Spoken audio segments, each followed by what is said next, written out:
Computing is cool. When it comes to design, that was the most interesting part in working on the all-new iMac. I'd like to be the first to show you the all-new iMac. And that's what the new iMac looks like. Where did the computer go? It's around here somewhere, and I just can't find it.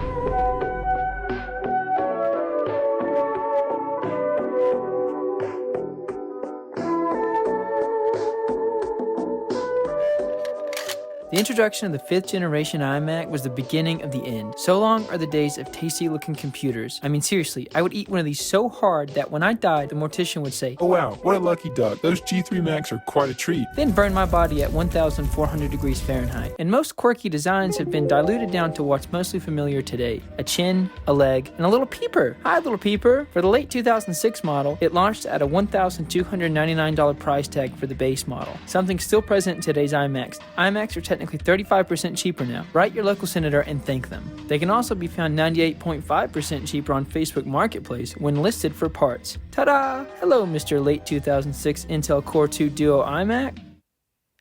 He's just camera shy. Oh yeah, quite a charismatic fellow, but he wasn't always this way. Mr. iMac here was being sold for parts, all because he was totally brain dead. He needed a new hard drive, as this original 160GB Seagate mechanical drive is completely dead. Thankfully, one trip to Sam Walton's Mega Corporation Store Limited, and $42 later, we have a bigger, faster, and quieter replacement brain for Mr. iMac. To start, we will completely deglove it. There are 2 hidden latches in both corners of the back, just like mine.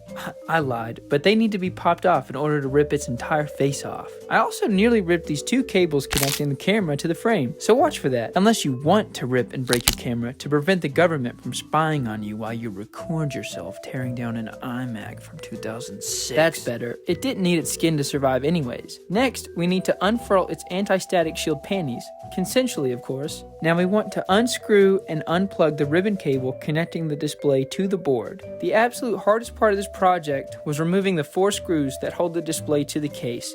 They're in a really solid game of hide and seek with me, and frankly, they're winning.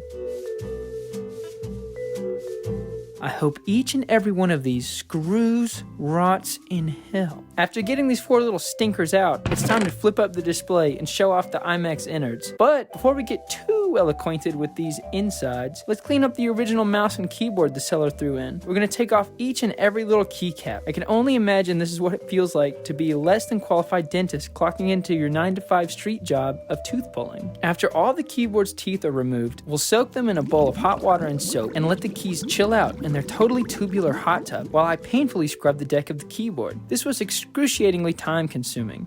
Do you come here often?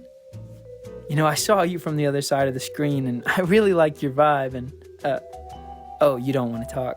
Oh, that's fine. You know, actually I think in this video I'm almost done cleaning the keyboard right about now. This will pair nicely to the iMac, especially if it works. Let's get back to that. Here we are, the dead hard drive. All the hard parts should be over, right?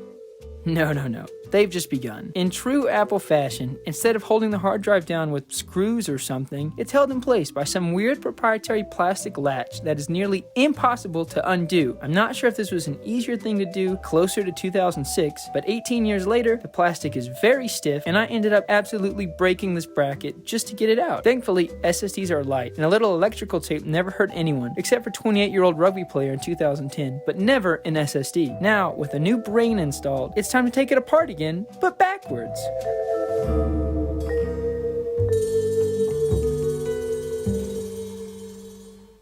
Now the easy part, right? Just install macOS on the new SSD. If it would just work that way. But finally, hey, Mr. iMac is all better. Now that I know I'm not just polishing a turd, let's give him a big soapy bath.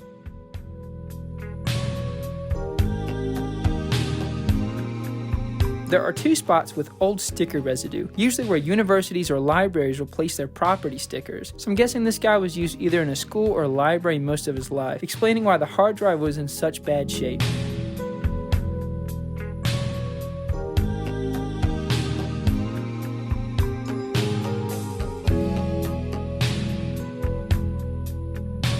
Mr. iMac cleans up nicely, just like myself during the custody hearing. I dressed up as a baker to make sure everyone in the courtroom knew my bread was up. I did not win the children. That's okay. I don't need their toxic behavior in my life, but what I do need is a good as new late 2006 iMac G5 with an Intel Core 2 Duo, 2 gigs of RAM, and a few older games on it, like the first Fallout. To our survival. Don't care. Don't care. I'm fighting a mouse. I gotta fight this rat. How do I kill it? I want to kill this thing. I want to smash his brains out. There was some. Oh yes. Doom 2.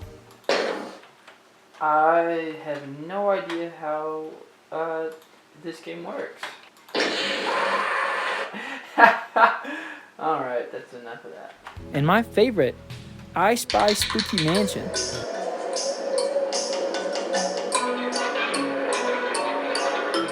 Enter if you dare.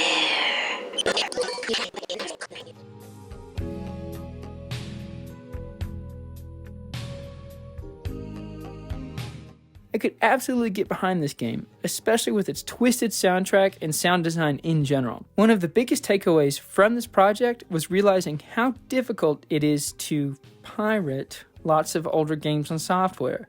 I did not care enough to try it more than once on each game or piece of software for this video. The classic environment is no longer supported? I don't even know what that means. No, it's too old. No putt-putt.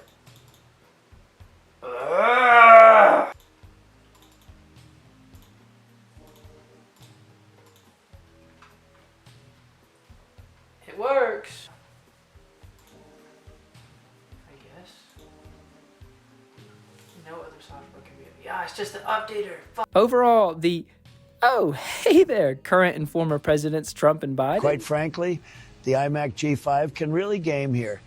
It is one of the best for retro gaming, really good. No. It stays quiet, so quiet, and never gets warm. No, it would never get warm. Yeah, thank you, yeah. For once, Donald, I'd have to agree with you. The iMac G5 from late 2006 with a simple SSD upgrade really does run like a champ, I tell you. No, I agree, yeah. This thing can just run all day and never break a sweat. Oh, yes, absolutely, Joe, absolutely. This thing was certainly worth getting inside of and repairing. What a good deal. You know, we were drinking pretty heavily in here. I'm not really sure how they're going to get home. You know, they both drove here individually, so...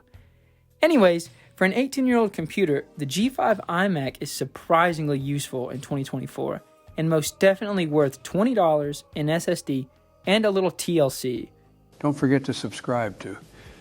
Computing is cool. Computers are just so awesome and cool and funny sometimes, Oh, yes, too. subscribing really would be just a great idea, one of the best ideas, really. Thanks for having us on your little computer show here. Computing really is cool, or so they say.